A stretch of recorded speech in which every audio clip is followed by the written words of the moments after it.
gentlemen, here he is, Mr. Alan Alda. Nice to see you, man. Hey, good to see you, George. Things are good? Yeah, very good. Thank you. Things I overheard while talking to myself. A great title. I don't know if it beats Never Have Your Dog Stuffed, which was your first book. Yeah. But there's a lot to talk about when it comes to you. Near-death experience, Chile, is that what got this going? Yeah, I managed to get 2 books out of nearly dying. Yeah. Actually, you'd think you should be able to get more. I mean, that's a pretty good thing to happen. That's true, but you've been busy in between. I have, yes. Yeah, I only nearly die once in a while. Right. But so what happened? I was on top of a mountain in Chile, and I got this. I was interviewing scientists in an observatory, and I got this pain in my stomach, and it got worse. It got so bad I would have been glad to die. It was really, really bad, and I had a strangled intestine. It was about that much of it was dead, and they had to take it out. The guy said, the doctor, they carted me down the mountain, you know, and in an old ambulance that looked like an ambulance for MASH. It was like really old. So he takes me down, they get me down there, about an hour and a half, and the doctor says, a guy, it was an expert in this problem in this small town in Chile, and that saved me alone.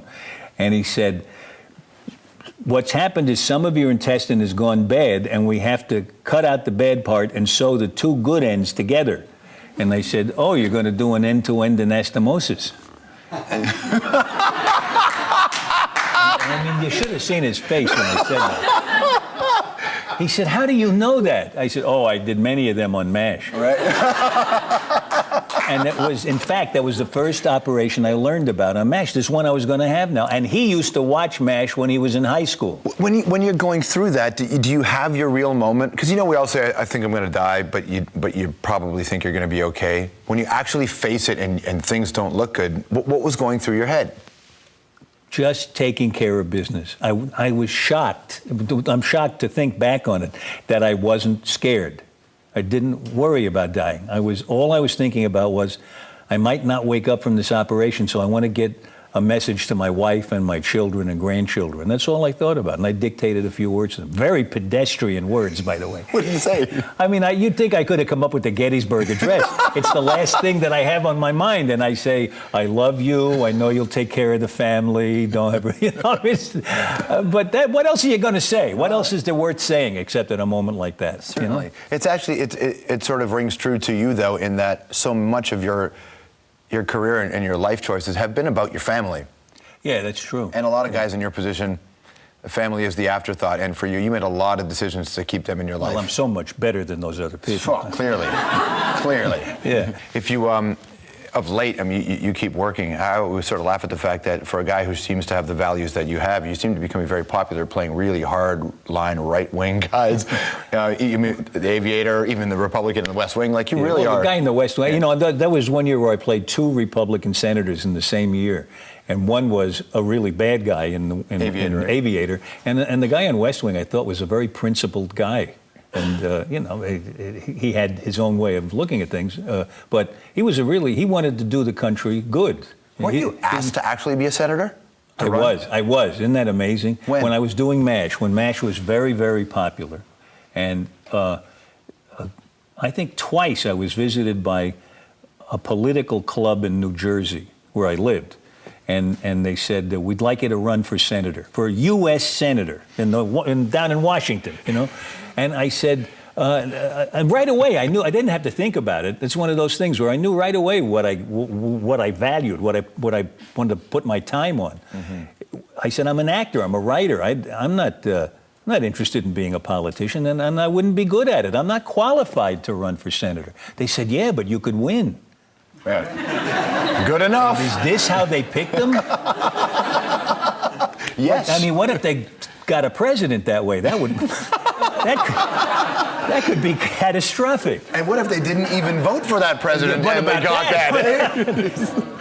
Politics plays big in your life, right? I mean, you're obviously you're very much an active guy. I don't talk about politics. It may sound like I do now, but I don't. Those are just little fripperies. But I don't talk about politics in public anymore. I haven't for about 25 years. What, did you have a bad experience? No, it's that I think I can be more effective as a person as a member of the community, doing what I really know how to do, which is to act and to write, and it gives me more time to get better at those things. I think I like it better. You know, it's not. I want to be effective when I do things. I don't want to just hear myself talk. And we don't need one more person telling us what we should think who doesn't necessarily have any qualifications, but he believes in it. Just because you believe in it doesn't make it right. Right, but there's the idea that your position and your celebrity can hold some other value to do other things. You're an activist of sorts, I know. aren't The thing is, if we just keep putting people up because people will listen to them, then I think we get out of the habit of asking people to come up with evidence for why they're saying what they're saying. If we just endorse ideas like bars of soap, that doesn't seem to me to be as valuable to the whole group, because we're under a lot of stress now. We really need people to talk seriously, I think. I wish they would. Here's the one thing I'll say political. Okay. Why won't they listen to one another? Why are we're all suffering from the fact that we have real problems in all the countries of the world, and the people who are in charge of our lives are having these little petty battles about partisanship, and you know, my group is better than your group, so your idea is no good. Well, the cynic, and by the cynic I mean me, could say that because those people who are put in charge don't actually care about the people. They care about getting themselves elected over and over again. They can't all think that, Not can they? all, but there must certainly. be some number of them who maybe could become a critical number. It's just none of them are in the G8. That's the problem. It's in the smaller countries, perhaps, where they care. And Tony Blair had a moment when he was in charge. Well, in this new version of you, this reborn version of you, after the whatever you call the endo, whatever, you know, after that, do you seek out projects differently? More so after that, but for a while now, I've been only doing things that really interested me, or take a chance. Maybe if they interest me enough, then it's just on the edge. I'll take a chance with it, you know. But I'm going to say interest me. I mean, here's what it is: if I get asked to do a movie and it's a movie I'd like to go see. Then I think it might be fun to make. If it's a movie I don't want to go see, I don't want to spend weeks or months making it. Right. You know? So I'm not going to see you in Wedding Crashers 4. Oh. Gee, I don't know. Jane Seymour was awfully good. It really was. Let me read you your first book when it came out. Oh, I read this. I know you read this one.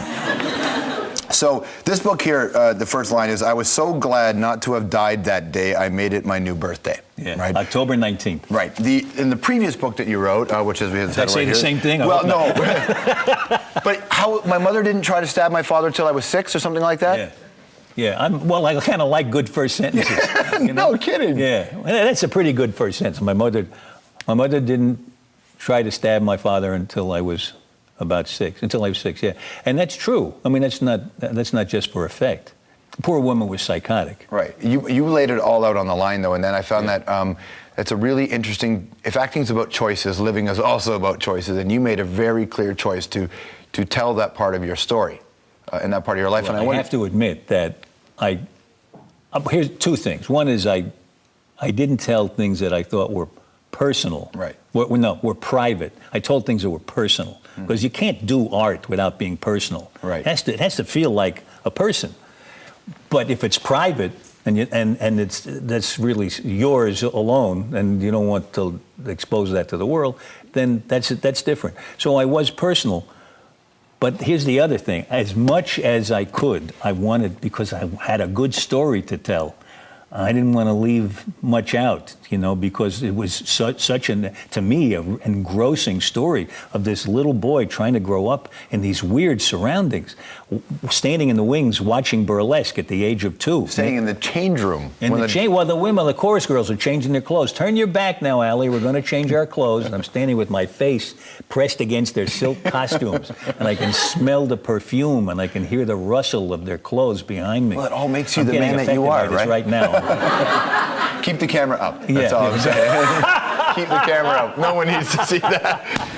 But it makes you the man you are, doesn't it? It certainly does. You know? Gave me a lifelong interest. Absolutely. What's next? And good for you. What's the next thing people will see you in? What are you excited about?